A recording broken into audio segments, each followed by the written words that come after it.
It's another Saturday, my friends. If you are watching this on day one, and I just want to thank you from the bottom of my heart, from the top of my heart, from the left of my heart, and the right of my heart, and the circumference of my heart for taking your time and tuning into Ups and Downs, because we are about to go through this week's SmackDown and give the good bits an up and the bad bits a down. A little bit of a warning, a little bit of a spoiler. I am getting very tired of some of the feuds that are happening on Friday nights. Let's up those downs.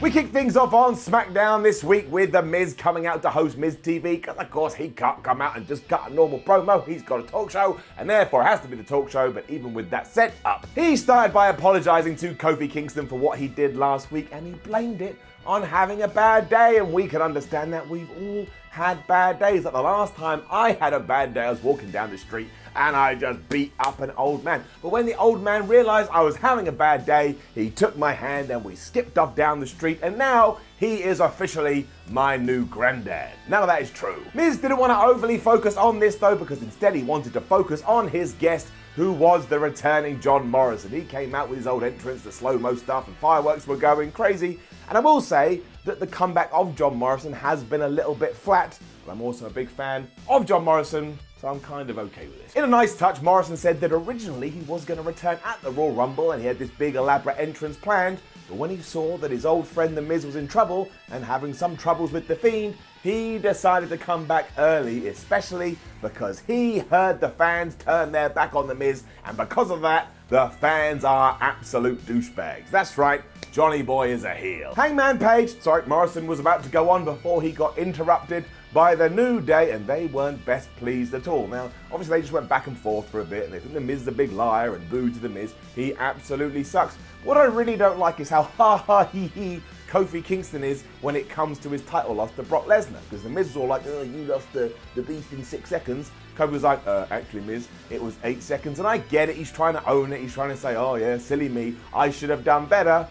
Just makes him look like a twonk. Kofi then reminded The Miz that he does absolutely suck, and they are gonna have a rematch right now. And again, yes, all this stuff with John Morrison has fallen a little bit flat, but it was still okay. Same for the match, really. The highlight of all of this is when Big E and John Morrison were on commentary, and John Morrison was trying to tell Big E, look, you've got to understand The Miz's plight. The Fiend went after his family. Imagine The Fiend went after your family. You've got a family, right? Big E just went, nope, no family at all. He is my spirit animal. Eventually both were off comms, and of course they got involved in the match because it is a WWE contest. Because at one point Big E got in The Miz's face and he was like, I'm gonna kick your ass, because everybody else was distracted. John Morrison came from nowhere, did this pretty cool move off the steel stairs onto Big E, and Kofi was so shocked at what he'd seen, he turned around into the skull-crushing finale, and The Miz got the victory. So Miz and John are established as the bad guys. They're also re-established as a team, and I don't mind seeing that tag team match at the Royal Rumble. I don't mind it at all. We got a Firefly Funhouse afterwards, and while it was okay, I do think maybe we need to go back to the creative well and shake these things up a little bit. I know I'm a bald asshole, I don't know what I'm talking about, but it was the nice version of Bray Wyatt telling us that he loved us all. Oh, that's really kind. But The Fiend felt the opposite about Daniel Bryan, so I guess he not loves Daniel Bryan. That's the opposite of love. Not love. He told us that at first he just wanted to remind Daniel Bryan, of course that was referring to the Wyatt family when they tried to get him in that. Then he wanted to change Daniel Bryan, that was referring to when he shaved his head. But now he just wants to hurt Daniel Bryan. What the hell was that? Something's going on in here. Mandy Rose was then getting ready for a match with Alexa Bliss in the back, and Sonya Deville was all like revved up and pumped up. She was like, oh man, I'm going to be in your corner tonight and soon find us life. I'm going to be back on top of the world. And Mandy's like, yeah, okay, we are going to do that, but I got to go and take care of something first. The thumbs up are coming. Before that though, it was all the Elias stuff, and I just don't get it at all. If he's going to keep doing it, so am I. Elias is back. He had another song for some reason. It was really long. So he's gonna win the Rumble, and if that happens, I will mumble. I tell you something, we gotta do something new. When you're in a field, a cow goes moo. Elias also rhymed escape with sex tape, which is worse than me rhyming moo with moo. Down. Oh man, I then laughed so much I think I almost died. Because we were in the back again with Otis and Tucker, and Mandy Rose came up to Otis and actually said the line, "Otis, I know I hurt your feelings when I allowed Dolph Ziggler to step on your mother's fruitcake." Those words actually came out of somebody's mouth, but this angle is so good and everybody involved is playing their part so well, I can't help but absolutely love it.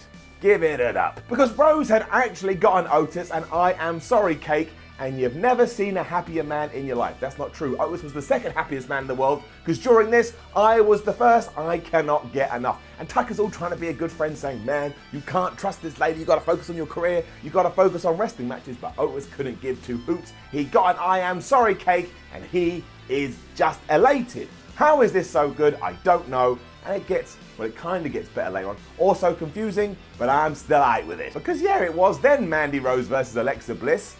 Kind of got weird. Because what I was hoping for when it came to this angle was just some good-hearted, lovely-dovely ducks in a row that makes you feel happy to be alive, and you dance around going, "Oh, isn't the earth wonderful?" But instead, when Mandy Rose was fighting Alexa Bliss, she was still doing her Mandy Rose character. So, "You're never going to look like me, you're not as strong as me, you're just a pile of beans." So she is a bad guy, and when Alexa used this to start fighting back, Heavy Machinery's music hit, and they came out, I suppose, on one hand, to see what was going on, but two, I can only guess, to cause the distraction, which is what they did, because of course after this happened, no one could believe what was happening, especially Alexa Bliss, and she got hit with the most devastating move in all of sports entertainment, the surprise roll-up, and won the match after the 1, 2, 3. But I like all of this, but WWE, for the love of everything, stop running this into the ground. I think this week on WWE TV alone, we have seen 4 surprise roll-ups. 4. However, putting that to one side, again, Otis was so happy, and I've invested so much in this storyline, I enjoyed this match far more than I would have done otherwise. We're living in crazy times, is getting it up. I really do not get the Lacey Evans, Sasha Banks, Bayley stuff. I know there's one guy out there who tweets me every week going, "You need to shut up saying all this stuff about Lacey Evans." But I can't because I don't understand. Down. Because it was meant to be Sasha Banks versus Lacey Evans, and WWE had been building this up all week on their social media going, "Oh, finally, we're going to get the one-on-one match." But instead, after Lacey had made her entrance, Bayley appeared on the big screen and went, "Oh yeah, it's not going to happen because Sasha's in LA recording a rap album." It sounded like a 14-year-old trying to come up with an excuse as to why they weren't handing their homework in. Bayley went on to say that Lacey Evans is a rubbish mother and that she has a snot-nosed kid. I never understood that. Why is that an insult? Most kids have snotty noses. They're children. They're stupid. From here, it became quite clear that Lacey is also evolving into Hulk Hogan, because not only is her character now super American and she walks around saluting everybody, when she got to the back to have a fight with Bayley, Bayley threw her into the door and Lacey just no-sold that, beat Bayley up before chasing her off. Just to add some extra stupidness onto this, when Bayley was doing her thing from backstage, you could see her locker room in the background, and she's got this new logo that says Bayley, and it looked like she designed it herself in word art. If you remember word art. The Daniel Bryan promo was fine though, even though I did have to listen to a certain part of it 3 times. Because he said, "I remember everything that happened between him, me, and his wife Emily."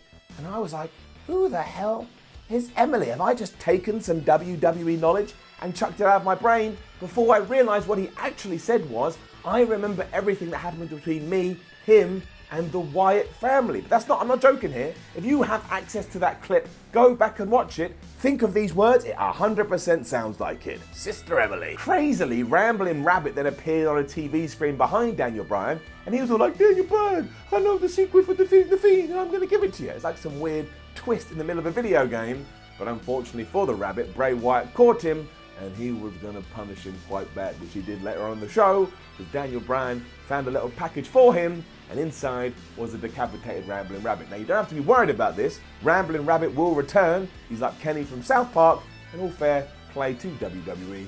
This was quite dark. I don't feel as excited about this program as I was.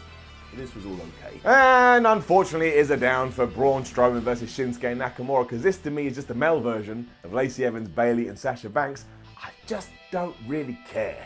down. Corey Graves was putting over Sammy's group before all of this, saying, man, they are dangerous and Braun Strowman needs to watch his back, even though last week the same group wasn't able to stop Braun Strowman when he was taking on Cesaro, and this week the same group was not able to stop Braun Strowman as he was taking on Shinsuke Nakamura. Like, this group poses no threat, and I don't care. When Cesaro interfered in this as well, Michael Cole went absolutely ballistic. He was like, oh my God, Cesaro!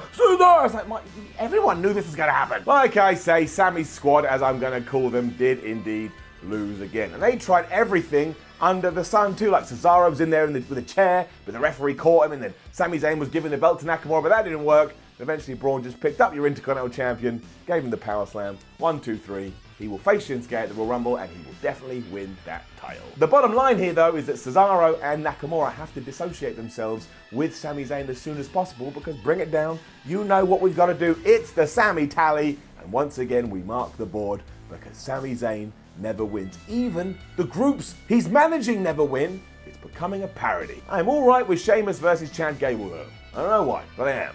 Now, while this was just Sheamus doing an overproduced video promo saying that Shorty G's an idiot because he's short, as long as Shorty G gets the win over Sheamus, then all of this is fine. Don't bully people. It's not nice to bully, and when you do bully, somebody else will rise from the ashes and they will kick your ass. Obviously, now I look forward to Shorty G losing and all of this being in the toilet, but a man can dare to dream for now. And it's 3 for 3 when it comes to SmackDown feuds, because Baron Corbin and Roman Reigns, I also couldn't give two flips about, especially because this has been going on now for over 2 months. It kicked off back in November, and I still, like I said, I couldn't give two hoots down. There was a Roman Reigns promo beforehand when he said that 2020 is going to be his year, he's going to win the Royal Rumble, and then brought out the Usos to say, it's my family, man, we are going to rock and roll over the next 12 months. Obviously, eventually, out came Baron Corbin and Dolph Ziggler, and they're like, Roman Reigns, don't you understand? I'm going to beat you at the Royal Rumble, and those two are going to have the match, and let's actually hope Roman Reigns kills Baron Corbin, because then the program has to win. We then transitioned into the Usos versus Dolph Ziggler and King Corbin, and I'm just going to rush through it because I'm not going to tease you like WWE did. It ended in a disqualification because of course it did. It was a main event on a main WWE show. They always end in DQs. There was all kinds of shenanigans here in what was really a very overbooked segment because the Revival were out there at one point. Then Roman Reigns just re-emerged even though he'd gone into the back for no reason and he was getting involved. Then Bobby Roode made his return and he was also going to get involved, but the big dog was the biggest idiot here. At one point he just speared Baron, and that indeed caused the end of the match. Roode and Ziggler then smashed Roman through a table as this went off air, and I just am not interested. And please, if you are interested, send me a message. I've told you before, you just write Simon Miller, bald asshole, WhatCulture, YouTube land. It will definitely get to me. That's how the post works. We don't even seem to be progressing. This was the same stuff we were seeing at the end of 2019. The only difference is that there was no damn dog food. So when we are talking about the show as a whole, unfortunately this week it has to get a down. The Otis stuff is absolutely brilliant, but the three main feuds are just falling a little bit flat for me. I did like seeing John Morrison back though. I'm excited. Now don't forget to leave a comment below and let us know what you thought about last night's SmackDown. Like, share and subscribe. Head over to WhatCulture.com, read yourself some articles, follow WhatCulture on Twitter, WhatCulture WWE. Watch more videos here on WhatCulture Wrestling. My name is Simon from WhatCulture. Thank you again for another awesome week. I always appreciate it. I'll see you soon.